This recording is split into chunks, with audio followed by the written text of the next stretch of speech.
Hello everyone, मैं mini Krishnan आपके सामने कक्षा 7 की भाग 2 के पाठ 5 मिठाई वाले का हिंदी सार देखेंगे, है ना, अनुवाद। तो इसमें मिठाई वाला है, तो ये मिठाई वाला नहीं कह सकते हैं अपन इसको। मिठाई के साथ साथ में ये कोई दूसरी भी वस्तुएं बेचता है, तो इसको हम बोल सकते हैं फेरी वाला, है ना। तो आइए हम देखते हैं इसमें क्या है कहानी। कि बहुत ही मीठे स्वरों में के साथ वह गलियों में घूमता और क्या गाकर घूमता कि बच्चों को बहलाने वाला, खिलौने वाला। वो इतने मधुर स्वर में ये बात गा के निकलता है कि जो गली के मोहल्ले के बच्चे हैं, बच्चे तो बच्चे, बड़े भी, युवतियाँ भी उनको देखकर अपने छज्जों से नीचे देखती और चिकों को उठाकर, और वो भी बच्चों के साथ साथ नीचे आ जाती थी और पूरे गली मोहल्ले में उसकी मधुर गान से पूरे हलचल मच जाती थी।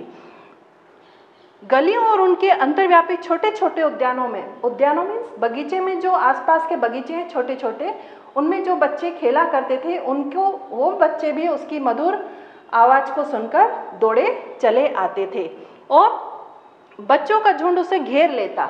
और वो जो मिठाई खिलौने वाला जब अपने खिलौने की आवाज़ से आवाज़ लगाता तो वो सारे बच्चे उसको घेर लेते और वह अपनी पेटी उनके सामने खोल दिया करता था।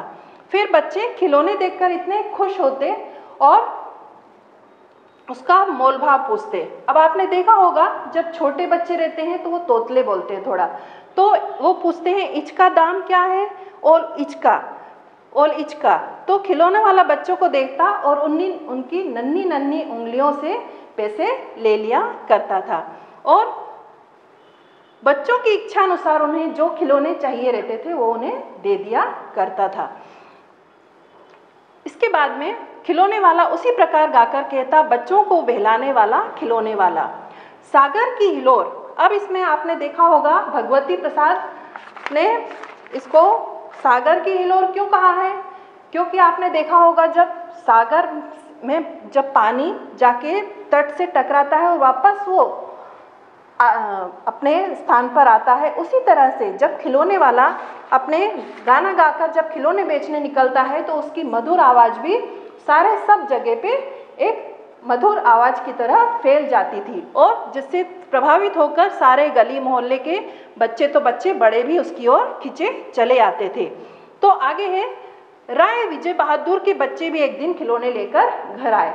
विजय बहादुर, उनके 2 बच्चे थे, नाम था चुन्नू और मुन्नू। तो वे भी क्या लेके आए थे, एक ने घोड़ा लिया था और एक ने हाथी लिया था। और दोनों बच्चे जब घर में लेके आए उसको, तो दोनों बच्चे बोलते हैं मेला घोला केछा छुंदल है, और मुन्नू बोलता है ओल देखो मेला केछा छुंदल। मीन्स दोनों अपने अपने खिलौने की तारीफ करने लगते। तो ये देख के माँ रोहिणी, जो उनकी चुन्नू मुन्नू की माँ थी, उसका नाम था रोहिणी, तो वो देखती है और एकटक देखती रहती है कि कैसे बच्चे देखो कितने खुश हो रहे हैं खिलौने पाकर। और जब वो पूछती है कि दोनों बच्चों को बुलाकर पूछती है कि चुन्नू मुन्नू, तुमने ये खिलौने जो लिए हैं वो कितने पैसे में लिए हैं। तो दोनों बच्चे बोलते हैं खुश होकर कि 2 पैसे में खरीदे हैं। तो रोहिणी सोचती है कि इतने सस्ते खिलौने दे के गया खिलौने वाला, कुछ तो मतलब उसमें बात होगी, क्योंकि इतने सस्ते खिलौने तो कोई देता नहीं है। लेकिन वह सोच में डूब जाती है कि ये आखिर खिलौने वाला आखिर है क्या कि वो इतने सस्ते खिलौने देकर गया।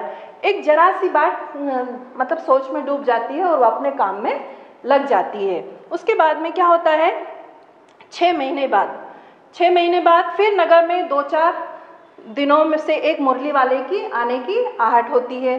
मीन्स जो गली मोहल्ले में चर्चा होती रहती है, आपस में 2-4 व्यक्ति आपस में बातचीत करते हैं। वो पूछते हैं कि भाई वहाँ मुरली बजाने वाला वो तो एक उस्ताद है और मुरली बजाकर गाना सुनाकर वो मुरली बेचता है, सो भी 2-2 पैसे में। वो क्या है, मुरली भी 2-2 पैसे में ही बेचा करता था और मुरली भी इतनी मधुर धुन में सुनाता था कि उसकी ओर खिंचे चले आते थे, बच्चे तो बच्चे और बड़े भी। एक व्यक्ति ने पूछ लिया कैसा लगता है वो देखने में, तो दूसरा व्यक्ति बोलता है वह गोरा दुबला पतला और गोरा सा व्यक्ति है और उसकी उम्र कोई ज़्यादा नहीं होगी, 30-32 साल का होगा और रंगीन बीकानेरी साफा बांधता है। तो दूसरा व्यक्ति बोलता है वही तो नहीं जो पहले खिलौने बेचा करता था। तो आगे क्या वह खिलौने भी बेचा करता था? दूसरा व्यक्ति बोलता है तो हाँ, जो आकार प्रकार में तुमने बतलाया उसी प्रकार वह भी था, तो वही होगा भाई। तो क्या बोलते हैं वो लोग कि वो जो पहले खिलौने लेके आया था वही मुरली लेके वापस आया है 6 महीने बाद। तो इसके बाद में रोहिणी ने भी मुरली वाले का स्वर सुना और तुरंत उसे खिलौने वाले का स्मरण होया। स्मरण मीन्स उसको याद आया कि जो खिलौने लेकर आया था वही ये मुरली वाला है और वापस ये मुरली बेचने आया है। तो वो सोचती है, उसको याद आ जाता है और मन ही मन सोचती है कि ये खिलौने वाला भी इसी तरह गा गा कर मधुर धुन में गाता था और ये मुरली वाला भी इसी तरह से गा गा कर अपने मधुर आवाज़ में गाकर मुरलियाँ बेच रहा है। तो रोहिणी उठकर अपने पति, उसके रोहिणी के पति का नाम था विजय बाबू, तो वो विजय बाबू से बोलती है कि जरा उस मुरली वाले को बुलाओ तो चुन्नू मुन्नू के लिए मुरली ले लूँ। तो वो बुलाते हैं उसको और उससे भाव करते हैं। तो क्या होता है, क्या पता ये फिर कहीं आए नहीं आए, रोहिणी ऐसा बोलती है विजय बाबू को। और पार्क में खेलने निकल गए हैं, बच्चे भी क्या है पार्क में निकल गए हैं। विजय बाबू क्या करते हैं, समाचार पढ़ते रहते हैं। तो उसी तरह उसे लिए वे दरवाजे पर आकर मुरली वाले से, क्यों भाई कितने में दी आपने ये मुरली, मोल भाव करने लगते हैं।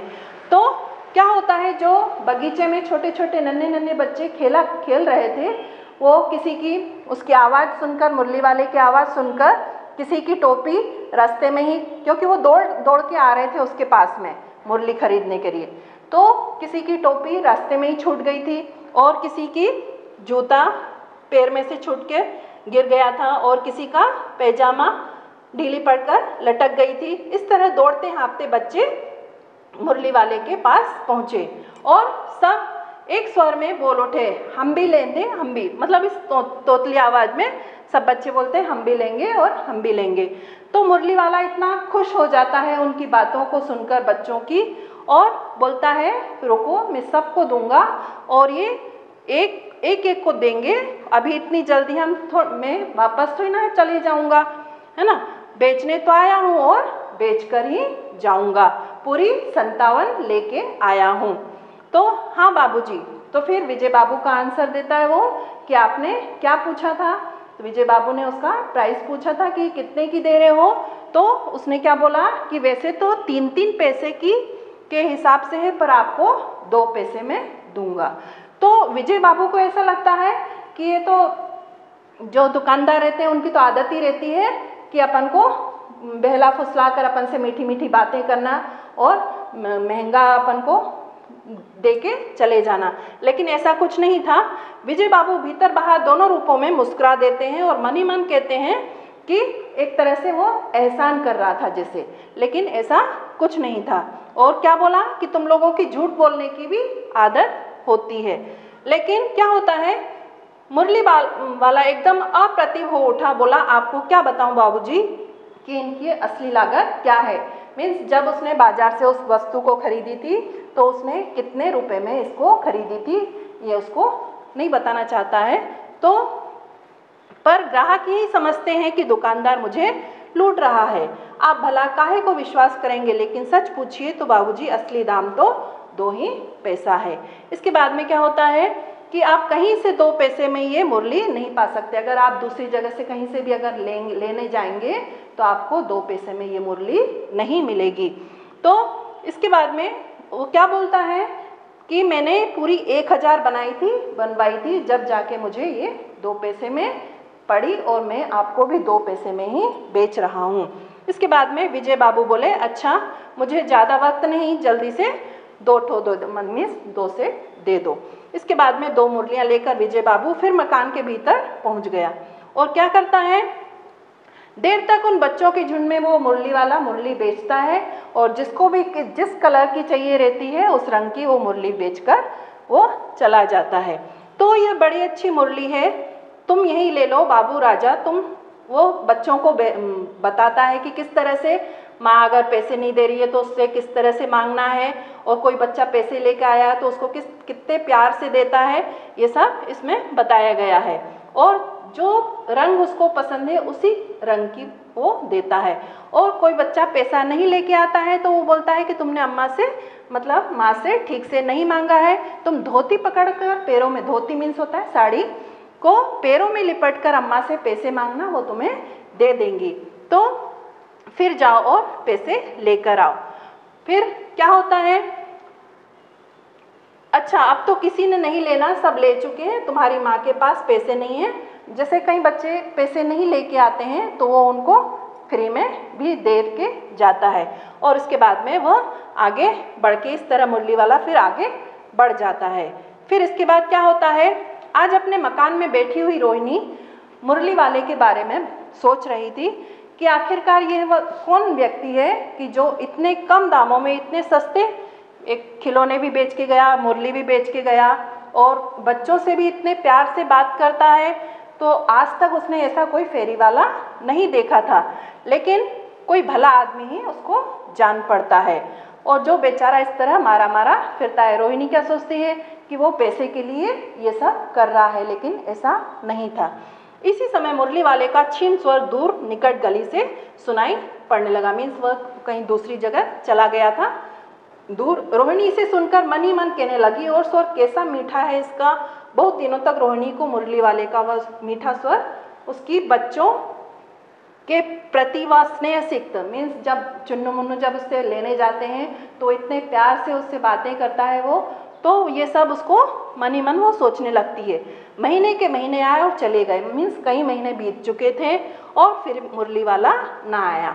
उसकी धीरे धीरे उसकी स्मृति भी क्षीण हो गई। स्मृति मीन्स जो यादें थी उसकी वो धीरे धीरे खत्म होती चली गई। इसके बाद क्या होता है, 8 महीने बाद होता है, कड़ाके की ठंड पड़ती है।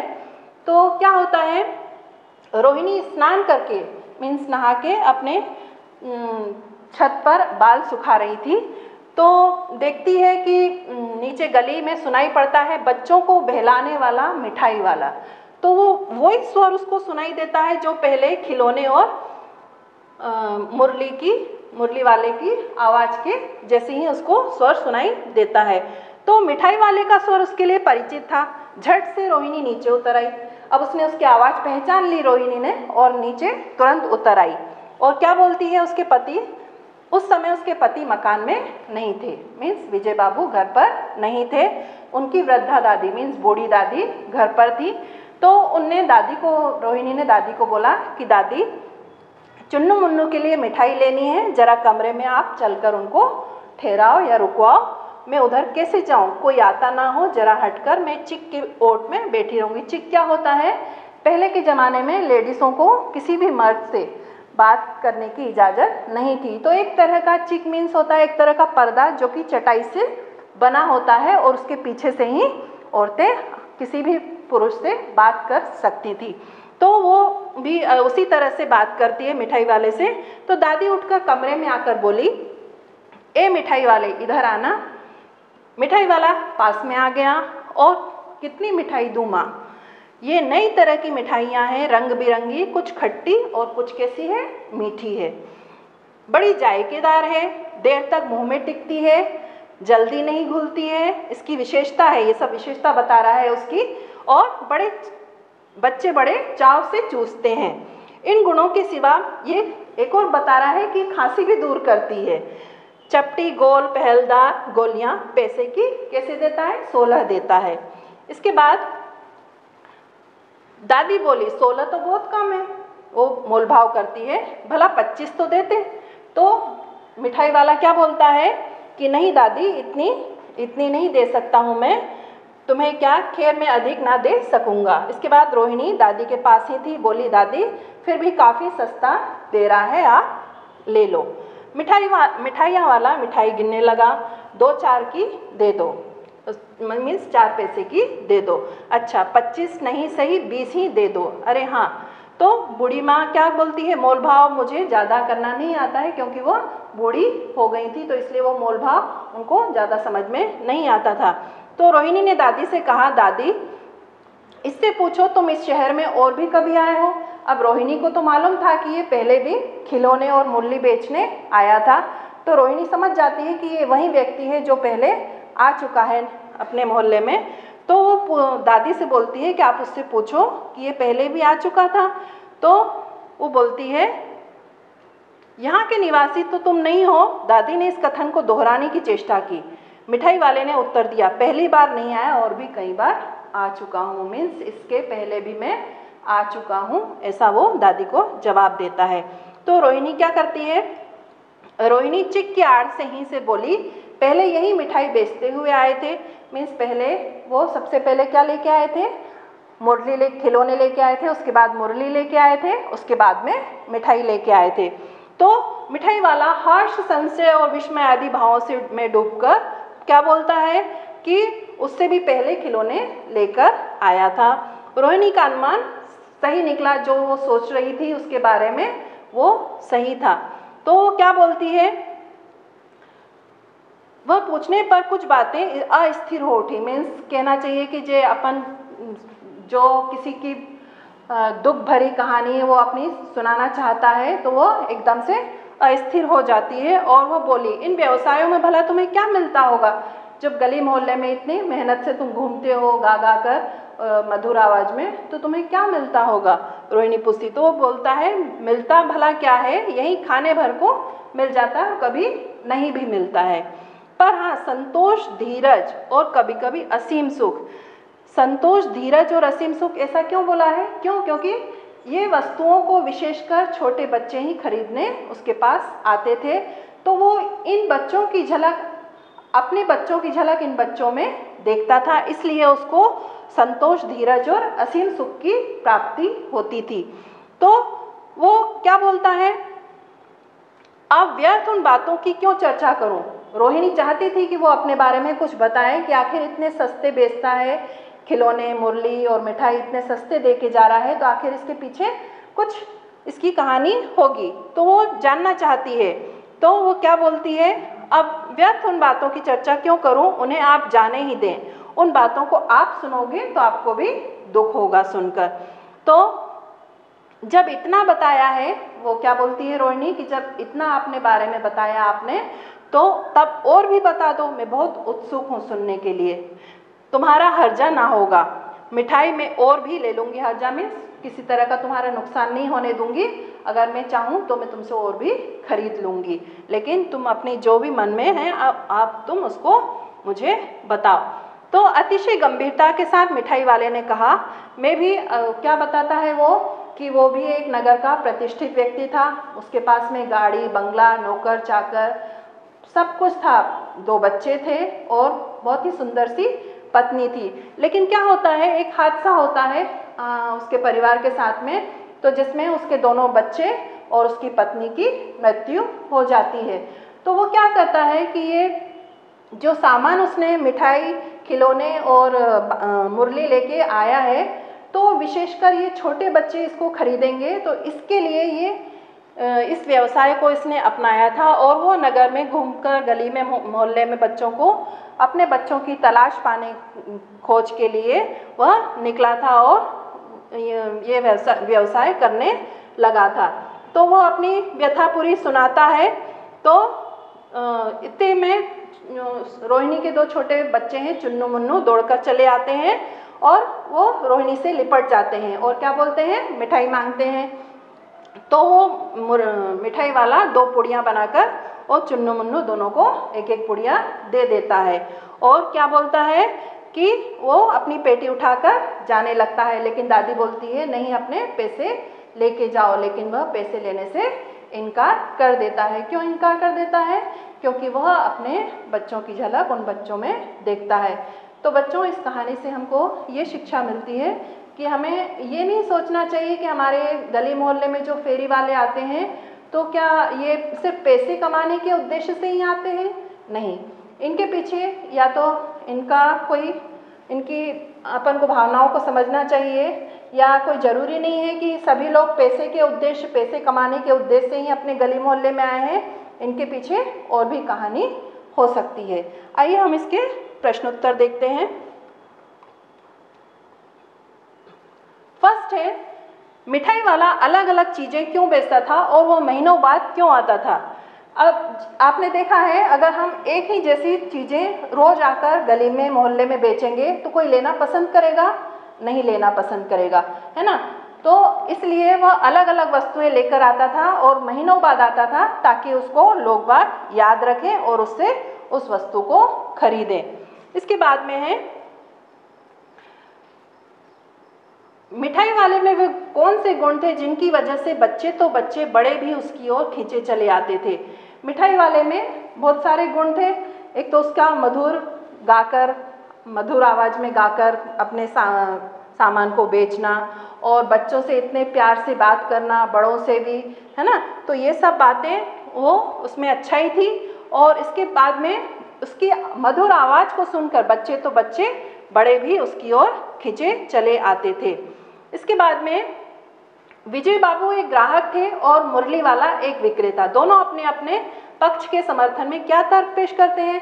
तो विजय बाबू क्या बोलता है मुरली वाले से कि तुम सबको एहसान कर रहे हो मेरे पे, खरीद के तो तुम सस्ता लेके आते हो, लेकिन तुम बता रहे हो मेरे को 2-2 पैसे का बोल के मेरे पे एहसान कर रहे हो। तो ये उन दोनों के बीच में तर्क वितर्क होता है। इसके बाद में खिलौने वाले के आने पर बच्चों की क्या प्रतिक्रिया होती थी। जब खिलौने वाला गली मोहल्ले में आता था तो कई बच्चों की टोपी, जो बगीचे में खेलते रहते थे छोटे छोटे बच्चे, तो कई बच्चों की टोपी रास्ते में छूट जाती थी, किसी के जूता रास्ते में गिर जाता था, किसी का पैजामा नीचे लटक आता था, लेकिन उनको इस सब का होश नहीं रहता था और वो उसकी मधुर आवाज़ को सुनकर उसकी ओर खींचे चले आते थे। इसके बाद में है, रोहिणी को मुरली वाले के स्वर से खिलौने वाले का स्मरण क्यों हो आया था। क्योंकि वही व्यक्ति था, वह एक ही व्यक्ति था जो कि सबसे पहले खिलौने और फिर इसके बाद मुरली और उसके बाद में मिठाई बेच रहा था। तो इसलिए उसको याद आ गया कि ये वही व्यक्ति है जो पहले खिलौने और मुरली बेचा करता था। इसके बाद में किसकी बात सुनकर मिठाई वाला भावुक हो गया था। उसने इन व्यवसायों को अपनाने का क्या कारण बताया। उसने किसकी बात सुनकर भावुक हो गया था। दादी और रोहिणी की बात सुनकर। और उसने इन व्यवसायों को अपनाने का क्या कारण बताया कि उसने इन व्यवसायों को अपनाने का इसलिए ये कारण बताया कि ये व्यवसाय ऐसा है कि इसमें जो छोटे बच्चे रहते हैं विशेषकर, वो इसकी तरफ ज़्यादा आकर्षित होते हैं और उसको लेने की हट करते हैं। तो जब उसने जब अपने बच्चों को खो दिया था तो वो दूसरे बच्चों को अपने बच्चों की तरह वो मानता था और इसलिए उसने इन व्यवसायों को अपनाना उचित समझा। इसके बाद है, अब इस बार ये पैसे ना लूँगा। कहानी के अंत में मिठाई वाले ने ऐसा क्यों कहा। जब दादी और रोहिणी ने मिठाई वाले से अपनी पूरी कहानी सुनी तो उनको लगा कि एक चुन्नू मुन्नू को देखा तो एक उसको अपने बच्चों की याद आ गई और उसने अंत में ये कहा कि अब मैं ये पैसे नहीं लूँगा। इस कहानी में रोहिणी चिक के पीछे से बात करती है। क्या आज भी औरतें चिक के पीछे से बात करती हैं? यदि करती हैं तो क्यों? आपकी राय में क्या यह सही है? तो ये होमवर्क क्वेश्चन है, आपको स्वयं करना है। ठीक है, आज के लिए ये इतना ही। अपन अगली कक्षा में कंटिन्यू करेंगे।